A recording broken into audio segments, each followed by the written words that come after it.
général Kassongo a Bengi, mais le président Martin T. A Bengi, non, président Martin qui n'était parce que on apprend mardi dans Boutou que voilà, le parquet a au courant il y a une invitation à la télé. Maintenant pour l'Andeko Moukebaï, les amis parce que Ndeko Moukebaï, c'est quelqu'un ok, abondi pour le Congo. À côté de Boyoko tout cela. Mais Ndeko Moukebaï, depuis Abima Boloko, il y a Mbadasuka Awa. Donc Abima Boloko, a comment il tenir un discours beaucoup cohérent par rapport à la ligne de la Mouka. A comment il y a un discours qui voilà, tout le monde a une personne. Battu tout, il y a Kivu, basé sur Sony Kamel. Battu tout, il y a Kasaï, basé contre Kamel. N'a qu'à président. Moi, je bien bonsoir, Balandi, il y a Vision Plus, le lot, tout est bon. Kokuta na président Bob Bolabwe, nana ito mekampe ko beta masone ko Italie situation politique il y a République démocratique du Congo. Mbote le président. Oui, un mbote maman. Bon. Madame Néromoni. Président Tokoko yebayo ce que za na parti. Ah, d'accord. Merci pour la motuna. Ngai komo ngazali Bob Bolabwe Mbokoso. Nazali président il y a Rassemblement du peuple pour la démocratie et le renouveau. RPDR en sigle. Parti Nebiso est membre, il y a Dynamique pour la vérité des urnes. Le président Martin Fayulu Azali coordonnateur. Et puis dans le cadre, dans le cadre de la Moka. Ok, na makambo yo uti koleka ni koleki.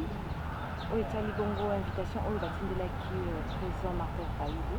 Kasi te ko sutuka sous secrétaire de police ya aza avocat aza sala pena partie ya le big invitation à qui faut et pourtant il fallait ba avocat nde ba service bongo ba juge fa ba service mais yé mutalo bien encore ba même famille. Bon, quand yo moni yango président Martin Fayulu a ça qui tournait mon côté diplomatique Europe et États-Unis. Maintenant, comme les États-Unis, pandémie où il y a coronavirus, et juillet kuna, a été obligé avant na moi tant moulay na poto na les États-Unis. Mais permettez qu'il y ait à ce contact na administration américaine. A c'est pratiquement 6 mois. Tant que zongi, tu peux rejoindre l'aéroport, tu peux na place Sainte-Thérèse dans Gili, a sali un grand meeting. Après il m'a quand même belé. Mais, Oyo, ils ont constaté dans le moment où ils ont été à toute la population. Ndeko, Félix a violé la Constitution, oui ou non, s'agissant de Oyo, il y a deux juges. Oui, a violé la Constitution. Est-ce que tu as dit que non, tu as dit que nous devons mener un combat de manière à ce que la violation est salamate. Pourquoi? Parce que lobby. Donc maintenant qui combat contre Kabila, à chaque fois qu'il veut la Constitution, Mandé Félix en 2016, a glissé en 2018, donc maintenant il combat contre lui et tout le monde Félix Tshisekedi. Aussi Félix a vu la Constitution, nous devons aussi côté MLA parce que la Constitution est allée, il colle à surtout. Après avoir fait ce meeting là, 5 jours après, ce qui n'est pas président Martin Fayulu, l'enfant d'un Oz, il y a un balai diplomatique terrible. Ndeko Théodore Ngoy, avocat, il y a 2 juges, Oyo, Bazaki, Félix Alongolaki, narco-constitutionnel, à Tibon, la cour à cassation. Ayo comme le président Martin Fayulu. Avec un meeting dans Nigeria, aujourd'hui qui est aujourd'hui contre l'ordonnance Wana. Ngaï la démarche comme avocat, nous avons besoin de soutien pour ma cabinet qui est Liboso. Président Martin, oui, je te soutiens. Donc, je te soutiens totalement. Alors, théorie économique très bien, voilà, à salir outrage, et pas il y a Ndeko Félix. Batini convocation. Effectivement, il y avait eu 2 convocations. Mogui fallait se présenter mardi passé, Monsieur fallait se présenter mercredi. Mais il y a une invitation, et qui n'est pas Théodore Ngoy. PC Théodore Ngoy invitation, PCP à président Martin Fayulu. Avec non, bon, on peut sa président Martin Fayulu. Non, il joue un mot, on peut ça. Comme Azaït intelligent, à cette notation, que sur instruction, il y a un huissier, il y a un parquet, il y a une invitation Martin Fayulu, à combien? Donc maintenant, tout le mercredi, pour le président Martin Akende, pour se présenter. On apprend mardi dans Boutou que voilà, le parquet a au courant, il y a une invitation à l'inté. Général Kassongo a Bengi, mais le président Martin était. A Bengi, le président Martin qui était parce que, comment dirais-je, l'invitation, ils ont eu fake news, ils ont soloté. Mais non, les invitations, ils ont qui a solo. Mais tellement, il y a mobilisation, il y a peuple. Non. Ceux qui ont tiqué les Cambouyo, et qui ont risqué, et baby sa paix sociale dans Katamboka. Et qui ont créé même guerre civile dans Katamboka. Bango, bah, yoko n'andenge na bango, bah, ça y est tout, pour déstabiliser le peuple, bah, que non, les Camerounais ont été. Par qui a bien qui te manque à mon athée. Quand on a vu très bien qui te bien monté.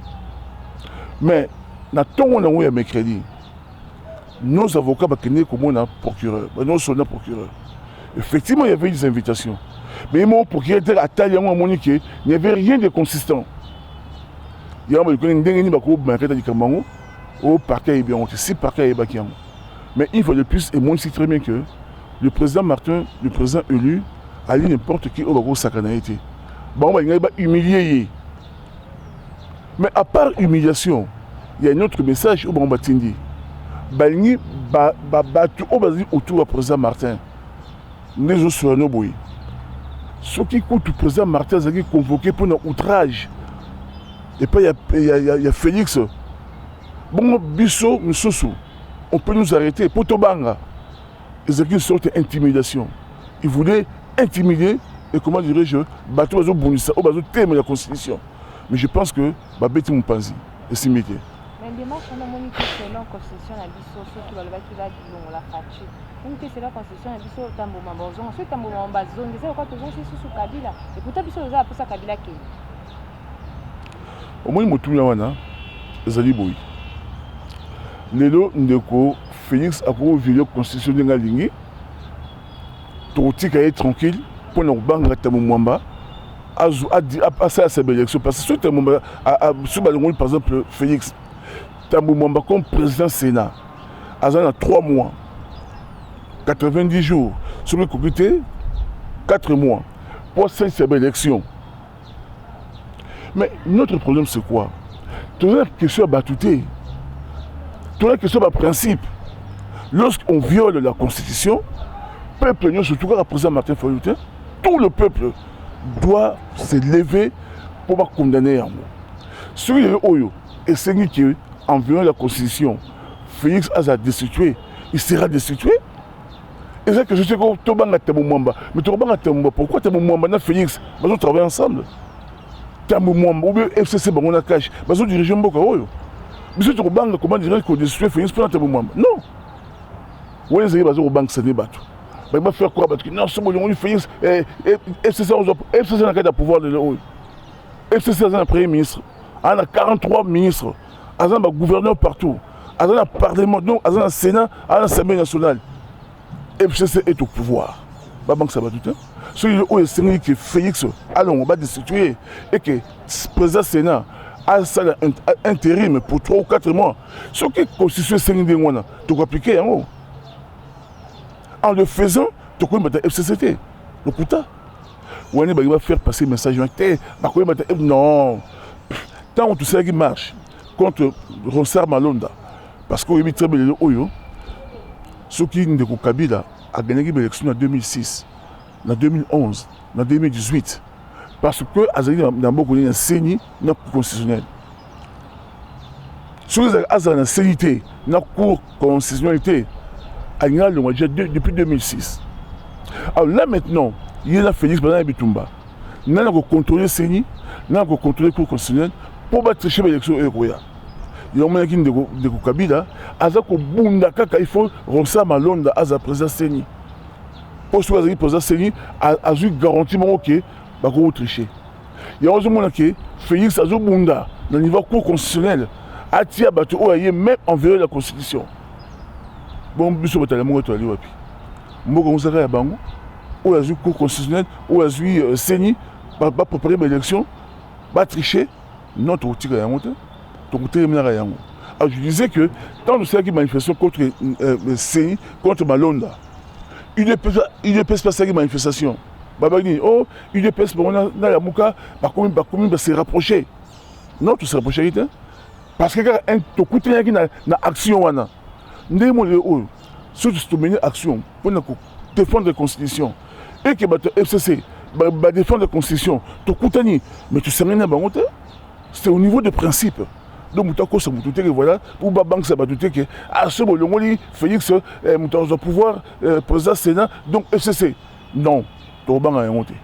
Bon, ce qui me dit, président Félix Aye, que le cabinet, on a coupé un FCC, c'est une bonne sangana, pour un FCC,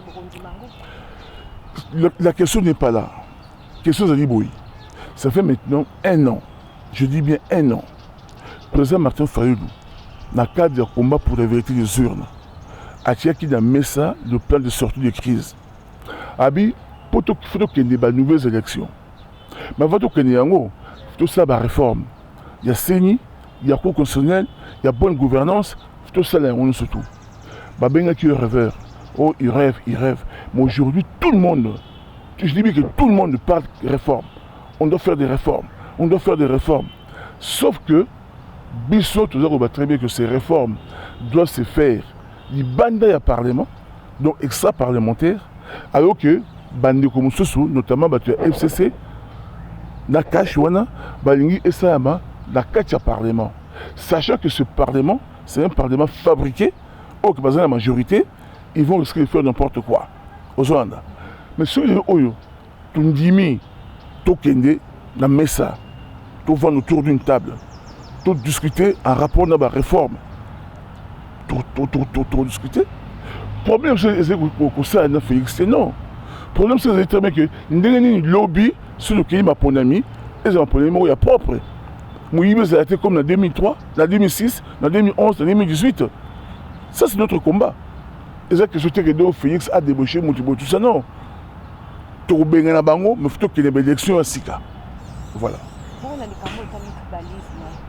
Comme on est en Congo et comme c'est Baluba, Bayaka, Banen Bazoka, c'est comme troublé. Je crois qu'il peut manquer à Bino, na Maki Kebazaki, membre ya la Mukaya Longwe. Mais ma papa, je tenir les bientôt pour nous le balai.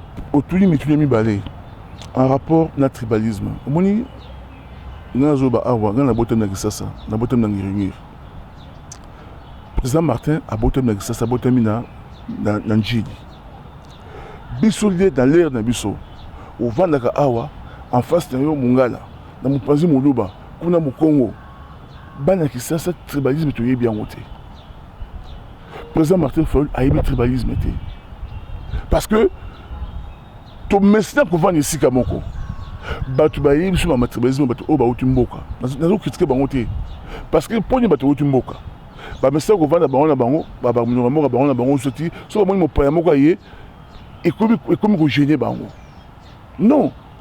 Le tribalisme, le président Martin a sacré meeting mon Ndjidi.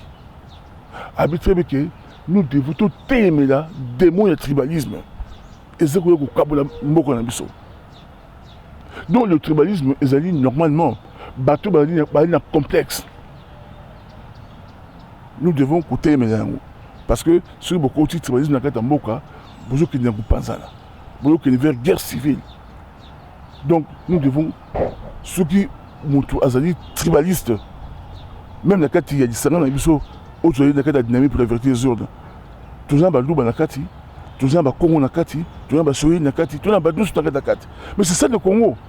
Le Congo, c'est une mosaïque. Congo, Soyi, Louba, c'est ça le Congo. Mais ceux qui ont eu le pouvoir, au vent il y a plus de 427 tribus dans le Mboka.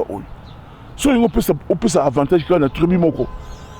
C'est pas tel que par exemple le procès à Kamere. Où il y a 100 jours. Tout le monde a gagné. Kamere, tout le monde sait très bien qu'il est dans le niveau de présidence. Tout, il y a Kivu. Parce que vous soulignez Kamere. Tout, il y a Kasaï. Parce que contre Kamere. nakata président. C'est ça, c'est ça. Non, faut tout aimer là, tribalisme. Maintenant, pour l'Andeko Moukebaï, les amis, parce que Ndeko Moukebaï, c'est quelqu'un, ok, abondi pour le Congo. À côté de tout cela. Mais Ndeko Moukebaï, depuis ma boloko, il y a Malasouka Awa. Donc, il y a boloko. À comment tenir le discours moko est cohérent par rapport à l'île de la Mouka. À comment le discours moko que voilà, tout le monde a une UDPS, donc dès que la Bari Boloko, toujours comprend ce discours dans été. Et là maintenant, au moins il y a qui dit très bas. Souvent vous êtes contre pour le président Martin Fayulu. C'est normal tout le la démocratie. Il n'est pas obligé à d'accord dans un mais il y a ce qu'on a comment on ça. À comment on bête à nasser à ceinture. Ça ne va pas. À se ridiculiser, à m'équiter d'ailleurs que tout le monde toujours répondre à réalité. Donc, il y a beaucoup abondant, n'a besoin de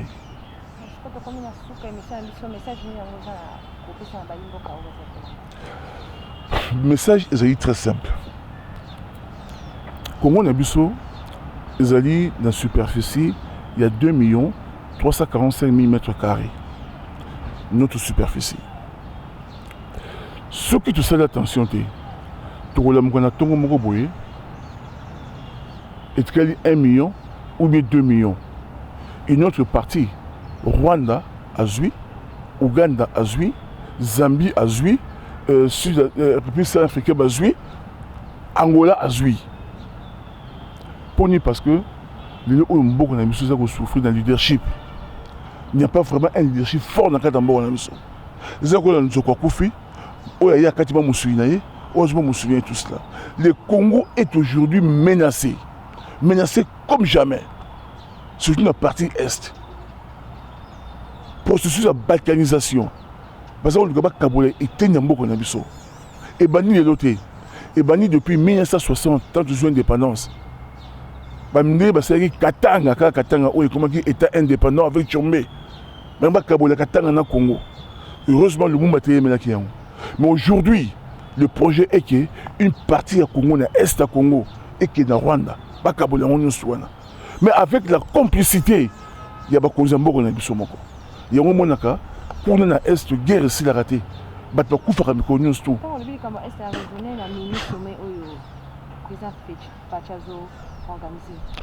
la ministre sommet où vous organisé conférence sur paix dans le développement.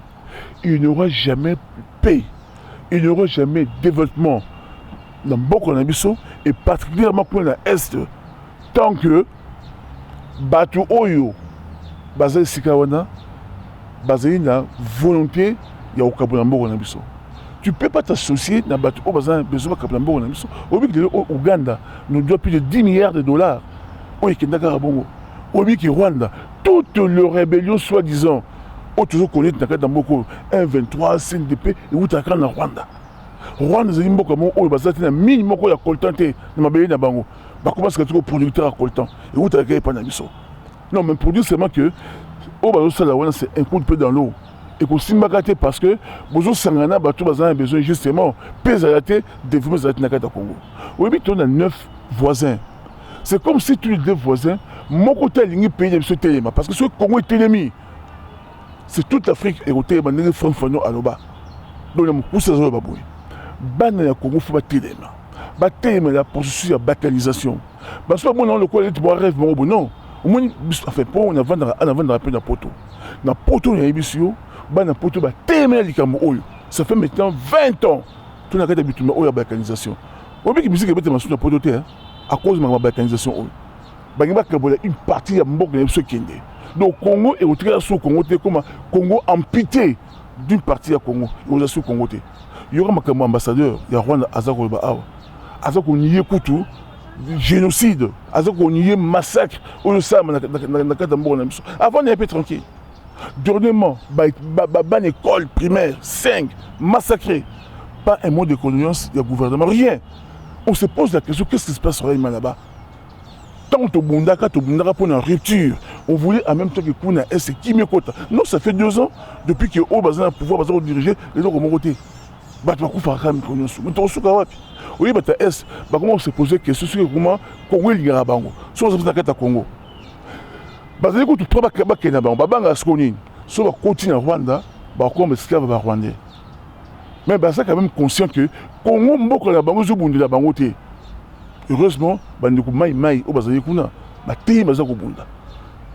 Mais notre pays, notre gouvernement, notre ils ont ça le comment malonga te. Il y a un faut bana Congo ba telema. Ba comme ça question à est, question biso tout. O bazana est pas ba ndeko na biso. Donc tous la solidaire dans comment na bango, tout dénoncer ce qui se passe là-bas, tout le bélango pour Congolais yeba ke na est kuna malonga za yete bato za kokufa mikolo nyonso tout bali ko violer basi mikolo nyonso obi ndeko mukwege. A autre senga siko basala tribunal spécial pour le Congo. Pour nous, parce que qu'est-ce qui se passe dans le Congo? On y a ça rapport mapping. À moins ça dit Rwanda, Ouganda, comment ça va au Piembo, comment ça au Boma.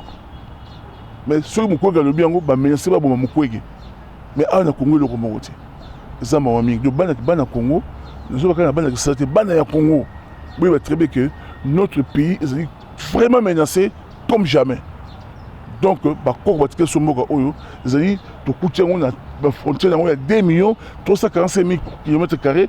Faut to biso so to kufi to tika ngo zaka bongo bana biso bakuta ngo ngwana do futo telema. Merci na balandi na biso nyonso bolanda ka Vision Plus. Merci na balandi na biso na Dubaï Benjamin Kabongo. Merci na Dudu Zana sima caméra to pesi bino. Toyebisi bino botika toujours branché na Vision Plus. Oyo pesa bino ba information ya solo botika mala.